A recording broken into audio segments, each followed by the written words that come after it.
Hello મિત્રો, જય શ્રી કૃષ્ણ. મારી ચેનલમાં તમારું સ્વાગત છે. આજે રાજસ્થાનની ખૂબ જ પ્રસિદ્ધ અને સ્વાદિષ્ટ વાનગી દાલ બાટી આજે હું બનાવીશ.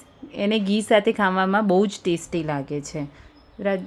રાજસ્થાનની દાલ બાટી. તો ચલો શરૂ કરીએ. એના માટે સૌ પહેલાં મેં એક કુકર લઈ લીધું છે. કુકરમાં મેં તુવર દાળ લીધી છે. તમે કોઈ વાટકીનું સેટ કરી શકો છો. મેં એક વાટકી જેટલી તુવર દાળ લીધી છે. એનાથી નાની વાટકી એટલે અડધી વાટકી મેં મોગેર દાળ લીધી છે અને અડધી વાટકી જેટલી ચણા દાળ લીધી છે. ત્રણેય દાળને ધોઈ અને થોડું પાણી નાખી મીઠું નાખી અને આપણે 3-4 સીટીમાં ઉકાળી લઈશું, જેથી દાળ આપણી સરસ બફાઈને તૈયાર થઈ જાય. કુકર મૂકી દીધું છે. હવે આપણે બાટી માટેનો લોટ લઈ લઈશું. બાટી માટે ઘઉંનો કરકરો લોટ જોઈશે. દેખો આવો કરકરો, જેવો આપણે લાપસી અને લાડવામાં યુઝ કરીએ છીએ એવો લોટ લઈ લીધો છે. હવે મેં મસાલા લઈ લીધા છે.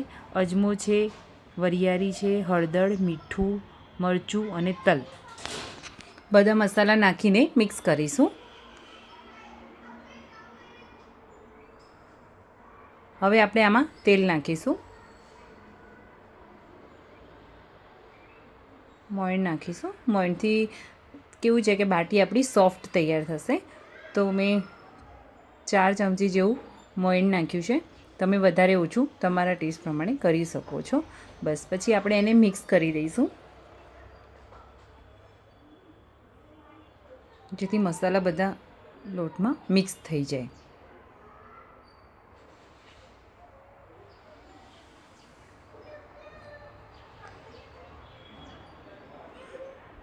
તેલને સારી રીતે મસળી નાખીશું, જેથી આપણું તેલ અને મસાલા લોટમાં ભળી જાય. હવે સાદા પાણીથી આપણે લોટ બાંધી દઈશું.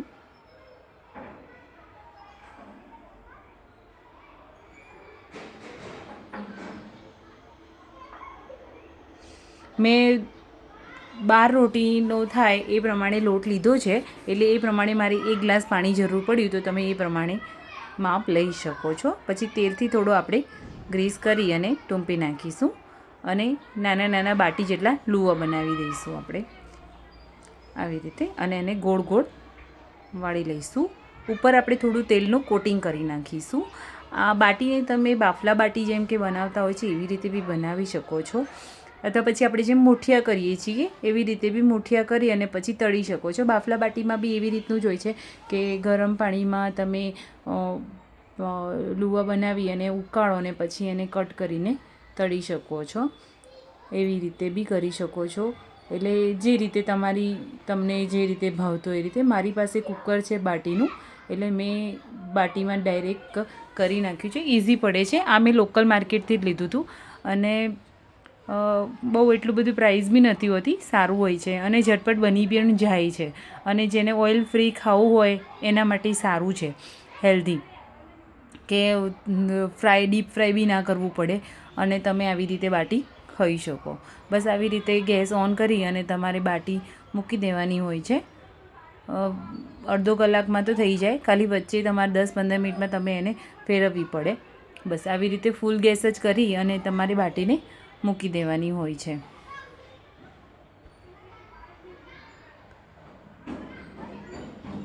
હવે આપણે દાળ માટે તૈયાર કરી નાખીશું. એના માટે મેં ડુંગળી લઈ લીધી છે. 3 ડુંગળીને કટ કરી નાખી છે. લસણ મરચાં લીધા છે. ટામેટાં 3 નંગ છે, એને મેં ક્રશ કરી દીધા છે. જો આપણી બાટી આવી રીતે છે. હવે આપણે એને થોડી ફેરવીશું, જેથી કે એક સાઈડ જ ચડે નહીં. બાકી હા, બસ આવી રીતે.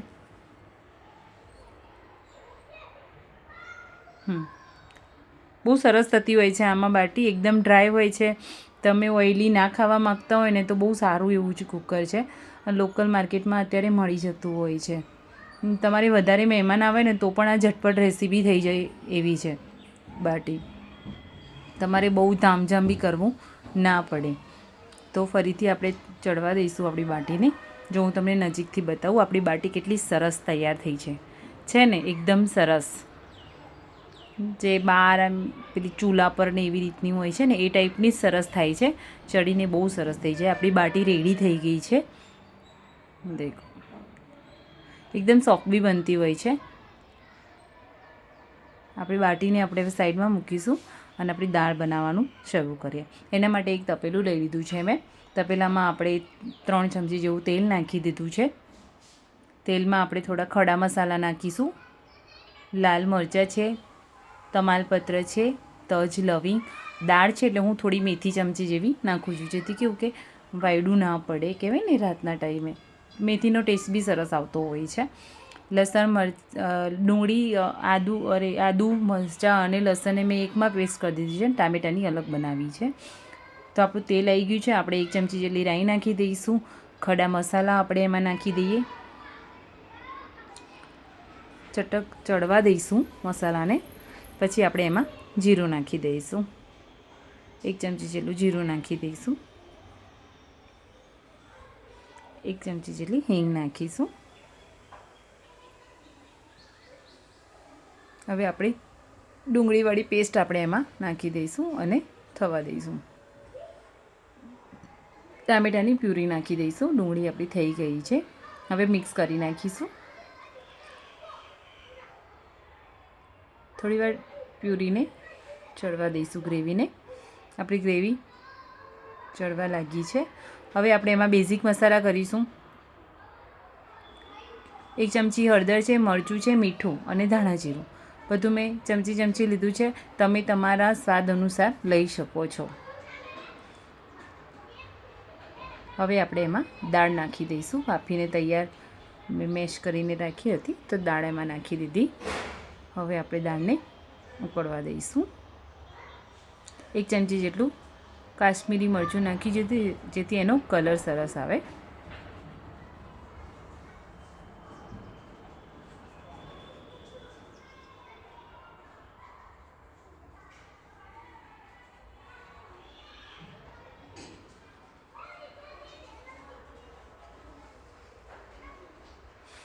હવે આપણે બીજો ખાલી વઘાર કરીશું. એના માટે મેં નાનું પેન લઈ લીધું છે. એમાં તેલ, મરચાં અને રાઈ અને જીરુંનો વઘાર કરી અને ઉપરથી આપણે એક વઘાર કરી નાખીશું, જેનાથી બહુ જ સરસ ટેસ્ટ આવે છે. લિટરલી બહાર જેવી જ બને છે. સિમ્પલ રેસીપી છે પણ બહુ જ મસ્ત બનશે. તમારા ઘરમાં બધા તમારા વખાણ કરતા નહીં થાકે. એકવાર આવી રીતે બનાવીને જોજો અને મને પ્લીઝ કમેન્ટ કરજો કે કેવી બની દાલ બાટી. પછી આપણે કોથમીરથી ગાર્નિશ કરીશું અને આપણી દાલ બાટી રેડી છે. દાલ બાટીને તમે ઘી, ગોળ, ડુંગળી, ઘી વધારે પડતું હોય તો બહુ મસ્ત લાગે. મેં ઉપરથી ઘી નાખી દીધું છે બાટી પર. બાટીને ભાગી દાળ અને આપણી બાટી રેડી છે.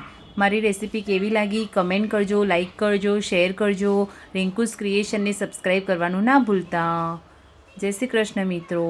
મળીશું આગલા વિડીયોમાં અને મને જરૂર જણાવજો કે તમને મારી રેસીપી કેવી લાગી અને આગળ કયો વિડીયો જોવા માગો છો. જય શ્રી કૃષ્ણ મિત્રો.